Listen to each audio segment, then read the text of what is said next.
ಅದಕ್ಕೆ ಈಗಾಗಲೇ ಒಂದು ಕಮಿಟಿ ರಚನೆ ಆಗಿದೆ ಸರ್. ಈಗ ತನಿಖೆ ನಡೆಸ್ತಾ ಇದ್ದಾರೆ. ಮೇಲ್ನೋಟಕ್ಕೆ ಪ್ರೋಟೋಕಾಲ್ ಉಲ್ಲಂಘನೆ ಆಗಿರೋದ್ರ ಬಗ್ಗೆ ಗೊತ್ತಾಗಿದೆ ಸರ್. ಇಲ್ಲ, ನಮಗೆ ಇನ್ನೂ ಕೂಡ ಯಾವುದೂ ಮಾಹಿತಿ ಕೊಟ್ಟಿಲ್ಲ. ನಾನೇ ಅದನ್ನು ಫಸ್ಟು ಒಂದು ಸಮಿತಿಯನ್ನು ಮಾಡಿದೆ.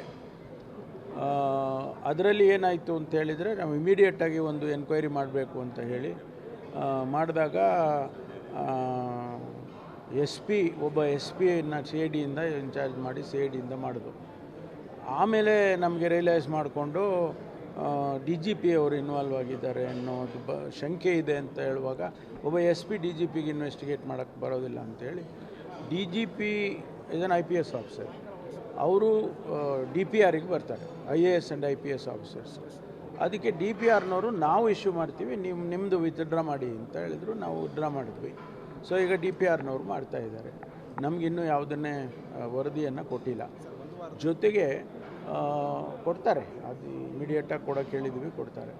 ಜೊತೆಗೆ ಈಗಾಗಲೇ ಡಿ ಆರ್ ಐನವರು, ಸಿ ಬಿ ಐನವರು ಅವರೆಲ್ಲರೂ ಕೂಡ ಇನ್ವೆಸ್ಟಿಗೇಷನ್ ಈ ಕೇಸನ್ನ ಮಾಡ್ತಿದ್ದಾರೆ. ಅವರು ನಮಗೆ ಯಾವುದೇ ವರದಿಯನ್ನು ಅಥವಾ ಇನಿಷಿಯಲ್ ಒಂದು ಇನ್ಫಾರ್ಮೇಷನ್ ಕೂಡ ನಮ್ಮ ಸರ್ಕಾರಕ್ಕಾಗಲಿ ಅಥವಾ ಡಿ ಜಿಗಾಗಲಿ ಕೊಟ್ಟಿಲ್ಲ.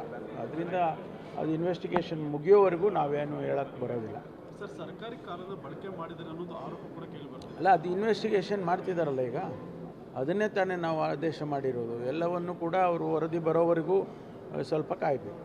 ಈಗ ಸೆಂಟ್ರಲ್ ಏಜೆನ್ಸೀಸ್ ಆಲ್ಮೋಸ್ಟ್ ಅಲ್ಲಿ ಎನ್ಕ್ವೈರಿ ಮಾಡ್ತಾ ಇದ್ದಾರೆ. ಹಾಗಾಗಿ ರಾಜ್ಯ ಸರ್ಕಾರದ ಸಚಿವರ ಹೆಸರುಗಳು ಕೂಡ ಇದೆ ಅನ್ನುವಂಥ ಒಂದು ಆರೋಪ ಏನು ಗೊತ್ತಿಲ್ಲಲ್ಲ ರೀ. ಸೊ ಹಾಗಾಗಿ ಯಾರು ಆರೋಪ ಮಾಡಿರೋದು?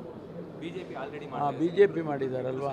ಸರಿ, ಈಗ ಅವರು ವರದಿ ಬರಲಿ, ವರದಿ ಬಂದಾಗ ಗೊತ್ತಾಗ್ತದೆ.